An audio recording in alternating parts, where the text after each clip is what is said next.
Hey friendo, Steve here. Welcome back to Ask WrestleJuice. You guys left a bunch of great questions. Let's go ahead and dive into them. First up, Brooklyn Architect says, what do you feel is the best way to wrap up the Bloodline story, and how does WWE follow it up with its next main story? So the good thing about WWE and the position they're in right now is, number one, they've been really good at sort of, I'm not going to say dragging out, but they've been really good at getting all the story beats in for the Bloodline storyline that really explores every aspect of it. There's still untapped ideas that could be explored within the Bloodline. For example, the relationship between Roman Reigns and Solo Sikoa.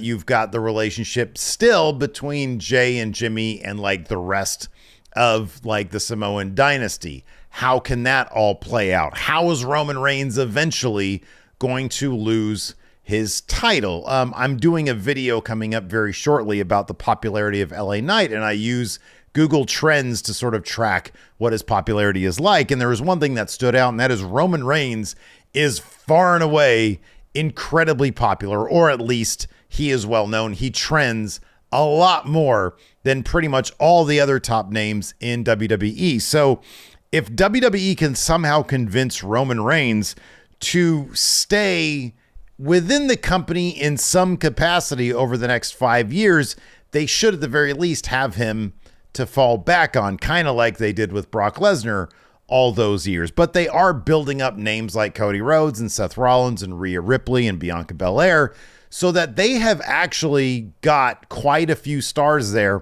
that if they're able to put them in enough good stories, they can sort of take that spot perhaps that Roman Reigns has been filling. That's from a business standpoint there in WWE. The bottom line is going to come down to the stories. Now, if you look back at the Attitude Era, obviously the hottest story back then was Austin McMahon, and that petered out around 2001, and 2001 is also when Vince McMahon bought WCW, and they really started resting on their laurels, creatively speaking. They turned Stone Cold into a bad guy. That kind of sucked, and it was a couple of years before they were able to reload. The bottom line is, in wrestling, there are peaks and valleys. Right now, they are on a high thanks to the Bloodline stuff, but there's stuff underneath it that's still pretty strong.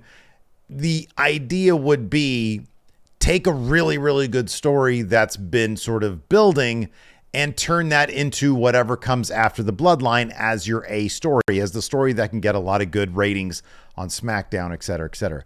So exactly where it goes from there, I don't know. In terms of how you wrap up the Bloodline story, we're seeing that. I think it is going to come to a head come WrestleMania, when Roman Reigns finally loses to probably Cody Rhodes, but that's going to be the culmination of all these other things falling into place. The Usos dropping out, Solo having his issues with Roman Reigns. And I think, I mean, I don't know exactly what the story beats are going to be, but basically Roman's empire crumbling around him, leading to the question, can Roman beat anybody fair and square, straight up, leveling the playing field for a guy like Cody Rhodes to come in and beat Roman Reigns, and Roman Reigns not being able to cheat in order to win, which is basically what he does against the big marquee opponents.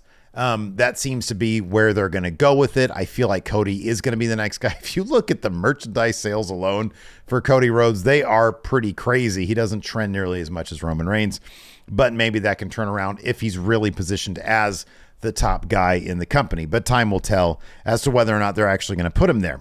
Next up, I got a question here. Chris McFadden says, what do you think killed Damage Control's momentum more, losing the tournament or Bianca running a 3 versus 1? I think it was sort of like Bianca just beating everybody over and over again. She beat Bayley I don't know how many times. There were moments when it was kind of laughable with how easy she was able to dispatch with Damage Control. She was like, you know, taking all 3 of them out at the same time.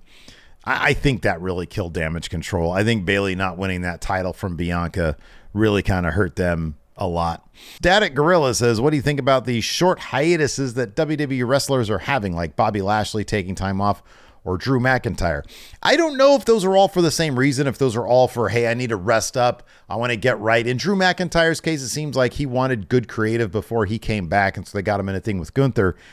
I love the philosophy of wrestlers taking time away, going away, being off TV, not being seen, and then coming back, because it makes a bigger impact when they're gone and then they come back. I don't know why that hasn't been a thing in WWE more often, where they have scheduled time off and then they make a big splash when they come back, or they form a new faction like it seems like Bobby Lashley's going to do.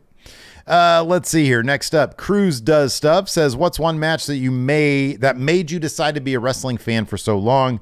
He says for him, it's HBK versus Jericho at Unforgiven 2008. I'll be honest with you. For me, it wasn't like a match. It was, I don't know, that thing about pro wrestling. When I first started hanging out with people and we all watched it socially, I was like, oh, let me give this a try. I've always been kind of semi-interested in the history of pro wrestling. Pro wrestling, I know it's worldwide. Don't get me wrong. I know CMLL's been around for 100 years, but to me, the history, the Americana of pro wrestling has always been very interesting. How a guy here in 2023 can be linked to a guy back in 1923 via a lineage of a company or a title or what have you. I think that's very interesting to me. I don't know why. I've always been interested in sort of, I don't know, American history. But the weird, the niche aspect of it, the absurdity of pro wrestling, it's a very unique form of entertainment. It's not like movies where you have a story that you could then, a story about anything, and you can craft using, music and lighting, cinematography, editing, all that kind of stuff. It's not like that. This is a very specific, very oddball thing. Fake fighting is its own niche form of entertainment. Very interesting to me. I don't know why, but it wasn't one match. It was just, I don't know. It was the Attitude Era. It was Monday Night Wars. I thought all that stuff was interesting. And then the fact that they try to hide all that shit from you, all the backstage stuff. We have to rely on people like Sean Ross Sapp and Dave Meltzer to give us the scoops instead of there being like an actual trade publication where they talk about it openly and honestly. The creative process is still behind closed doors. It's weird, man. It's a weird thing. Anyways, Guardian Ape says, is there a possible scenario where the entire Judgment Day drama is all a ploy? So at SummerSlam, we could see Damian attempt to cash in, but purposely either take the pin or cost Seth so that Finn takes the title? No. So I do think that an element of this might be a ploy. Maybe. I think it would be more likely that it was a big ploy if you actually saw Judgment Day not being on the same page now. I think Finn's going to win the title at SummerSlam, and I think they're all going to be able to hold up what they have, including the Money in the Bank briefcase. He's got an entire year to cash this thing in.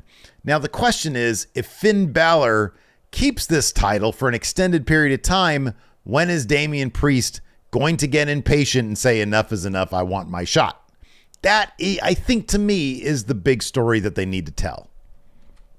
Let's see here. Jesse Hood wants to talk about ratings. Says, what viewership numbers does Collision have to hit to be considered a success once college football's in season? I'll be honest, Jesse, I don't fucking know. I have no clue. Right now, they seem to be at around like a success is like a 600,000 in the total viewership, live watching. But I don't know what that means for DVR numbers after the fact or other metrics that they use to track this stuff. I don't know.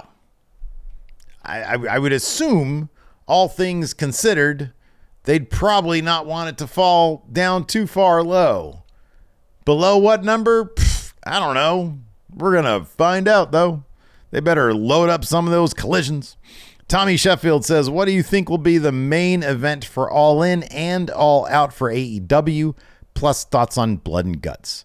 The main event for All Out, which is coming up in about 6 to 8 weeks, is going to be MJF versus Adam Cole for that title, and Adam Cole's going to win it.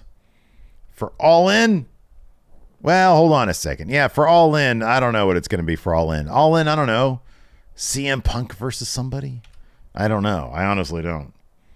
I mean, they got this MJF Cole thing going right now. I don't think they're going to win the tag titles, but they're definitely still teasing the title stuff. So that'll probably be the All Out pay-per-view match. Dream Crazy says, how do you feel about the reports that the LA Knight, won't be pushed until after SummerSlam? Well, after SummerSlam could mean the Friday after SummerSlam, and I think SummerSlam is going to win that U.S. title. Although this is happening after the SmackDown on FS1, where we're going to find out whose game is it in that fatal four-way. So I don't know if LA Knight's going to win that or not. Nah. Braden Loader says, realistically, who do you think will be the next big name to jump ship from AEW to WWE? Probably the Elite. I think there's a chance. I think it's like 50-50 at this point. I think by the end of the year, we'll know, obviously, a lot more. Will Kenny Omega be in the Royal Rumble? It's a possibility. I think it's a possibility, but I think they're like, it's them. It's either them or it's MJF. Somebody else here asks, do you think MJF is going to, here we go. John Trudeau says, do you see MJF joining WWE after his contract expires? I kind of do, unless they're going to give him CM Punk money. I would not be shocked to see him go to WWE. I really wouldn't. At that point, Endeavor's going to have a lot of money to spend in WWE. And if WWE really wants to rip the guts out of AEW, you give the Elite and MJF stupid money, like really stupid money, like Ted Turner is open up his pocketbooks money. Oh my God, that'd kill AEW. Speaking of which, Lord Blake OB says, when should Dynamite start airing at the same time as Raw? Fucking never. They've got Wednesdays on lock. They don't need to compete on Mondays. Are you kidding me? That'd be terrible. Let's see here. It's Zarin says, were there any kayfabe angles you thought were legit? He says, I always thought the limo explosion with Vince inside was real. Also, when Big Show chokeslammed Kurt Angle off that balcony, also thought that was real. So here's the thing. I was a bit older. I was like already in college when I started watching in like 98. Or 96. It was 96. Yeah, I was just out of college or just out of high school. So I've been kind of too old to think that any of that stuff was real. I was not watching when I wasn't watching WWE when the Montreal Screwjob happened. So I didn't even know about that until like a little bit later, till like 98 is when I really started paying. I was like, wait, what happened? Wait, Bret Hart, the guy who doesn't seem like he wants to be in WCW. Why is he? He's there because of a title thing? Okay. So what angle did I think ever was real? I think it's sort of the bigger question is like, what angles that were real did I think that were real things did I think were fake? Because like when you first hear about Chris Benoit, you're like, wait a second. Is this a weird angle they're running right now? And then it's like, no, this shit's real. There's like shots of police outside his house. Oh my God. Yeah. Let's see here. Cook says, what are your thoughts on recent quotes from Wheeler Yuta and Athena talking about an all-women's AEW pay-per-view? Tony Khan doesn't book his women's division well. He barely books them on TV. He's not going to give them an entire pay-per-view. That's not going to happen. Dr. Howie says, is Michael Cole being advised by Triple H to rag on the wrestlers with crappy characters like Top Dollar or Austin Theory? I've been noticing more and more lately. 1,000% he is.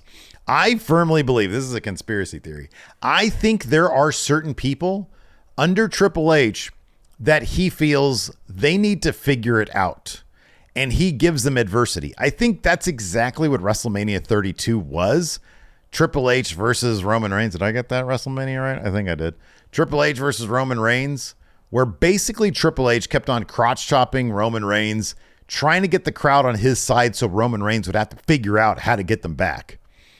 I think he does that with people. I think he's like, go figure it out because we all had to figure it out back in the day. I think that's true. And I think putting Michael Cole in there to talk shit to them, I think that's part of that. I think that's a little bit of adversity thrown their way. Austin Theory needs to learn how to improvise. He's not good at it right now. And maybe it just takes a lot more time and he's going to find his success at an older age. But he needs to learn how to improvise. He's got guys around his age like MJF who can improvise circles around him. He's not going to. And look, John Cena was like a master improviser.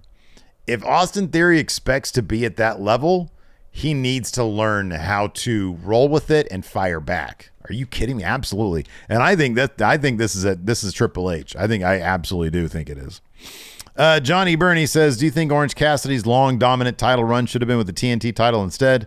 Just unfortunate for Roosh, Takeshita, Penta, or any other international talent not about to be champs.